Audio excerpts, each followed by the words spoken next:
So, And then what's exciting? Do we have 2 sea days at the end? we do have 2 sea days at the end. That's pretty great. There was a question in our Facebook group, the Lido Loca Cruising community. Everybody's invited. Come on over.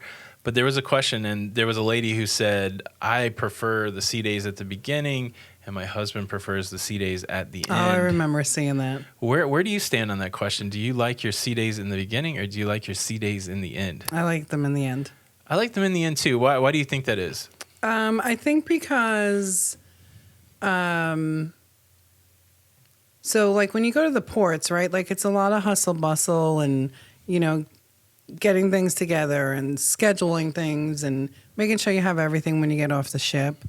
So some of those things do make me a little, I don't know, maybe, like, uneasy, I guess. Yeah.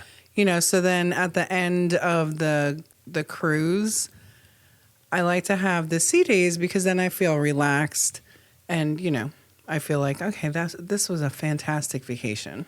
I'm the same way. So we've had an experience where, and I think this is when we go to Key West, or the last time that we went to Key West, where we went through embarkation, which if you followed along, or if you're brand new, welcome. If you're new, find some way to say hello to us. We welcome to the locafam. Welcome to Lido Loca.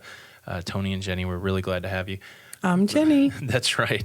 But what I really, I think the last time we went to Key West, I was going to say, for us, the 3 pain points of cruising, and maybe it could be 4 pain points, but the 3 pain points are embarkation, Right. the muster drill, and debarkation, and maybe getting off at ports. That might be a 4th pain point for me. Right, because it's almost like the embarkation, debarkation all over again. Yeah. Just in a smaller Just in a smaller capacity, scale, yeah.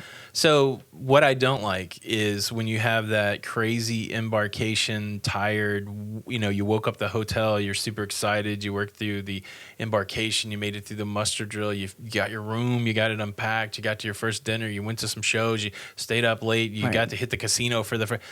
It's a long day. It is a long, wonderful day. But man, I think when we went to Key West, we could get off the ship like the next day at 9 o'clock or 10 o'clock in Key West. And I was whooped. Yeah. Like, you really have to change the way you do embarkation day if you have a port day. We don't get that very often. Usually we'll see, embarkation day, then a sea day, and then you move into the ports. And a lot of times you get a sea day toward the end, but I definitely like the 2 sea days at the end, because on the last sea day, you are moving your mindset toward debarkation, right? Right. You got to repack. You got to have that last, fun dinner in the MDR. You got to cash out your casino, and it all kind of, but having 2 sea days at the end, that means you have like 1 sea day to just Right. And on that last sea fun. day, like you're kind of winding yourself down, right? And packing, and it's depressing, but yet you want to stay up so late because you want to just enjoy every minute that you have on that ship.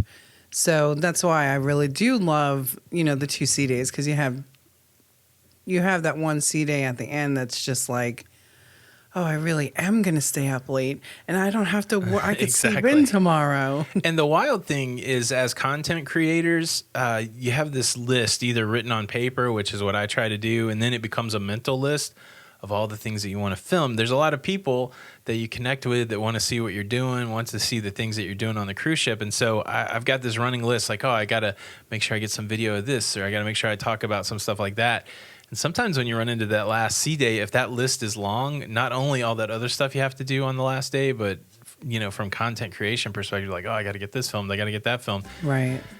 It can be a little stressful, but I do like the 2 sea days at the end. And take it all with a grain of salt. We're sitting here talking about being stressed about cruising. Right. I mean, it's silly, it's really not silly. It's really not that crazy. But when you're in that cruise life, there are some things that are easy and there are some things that are stressful. So